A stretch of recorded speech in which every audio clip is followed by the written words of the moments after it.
ہمارا کام کارپینٹری ہے، لکڑی کا ڈیسک، الماریاں، فرنیچر بناتے ہیں۔ لکڑی جوڑنے کے لیے جی ایس ایم ایلفی استعمال کرتے ہیں۔ یہ ہاتھوں پر لگ جائے تو بڑی مشکل سے اترتی ہے۔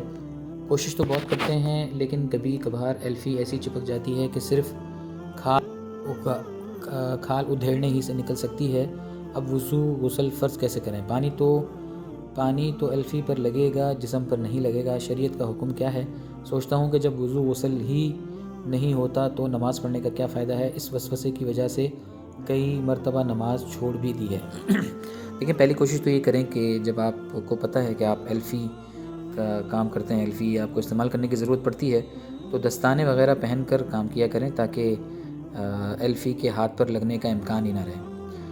تو اگر دستانے پہننا ممکن ہو، اگر ممکن ہی نہیں دستانے پہننا، اگر مشکل ہے یا پھر جسم پر کسی وجہ سے ایلفی لگ ہی گئی ہے، تو پھر اسپرٹ سے، پیٹرول سے یا کوئی بھی کیمیکل ہو جس سے، یا ناخن کی مدد سے بھی جتنی ایلفی آپ اکھاڑ سکتے ہیں اور نکال سکتے ہیں، اس کو کوشش کر لیں، اتنی ایلفی اپنے جسم سے، اپنے ہاتھ سے اکھاڑ لیں، اتار لیں۔ اگر کوشش کے باوجود ایسی ایلفی اس طرح چپک گئی ہے کہ اگر ایلفی اکھاڑتے ہیں تو جلد اکھڑ جائے گی یا زخم بن جائے گا، تو پھر جتنی اکھڑ سکتی ہے اکھاڑ لیں اور اس کے ساتھ ہی وضو غسل کر کے نماز بھی ادا کر لیں، نماز ضائع نہ کریں۔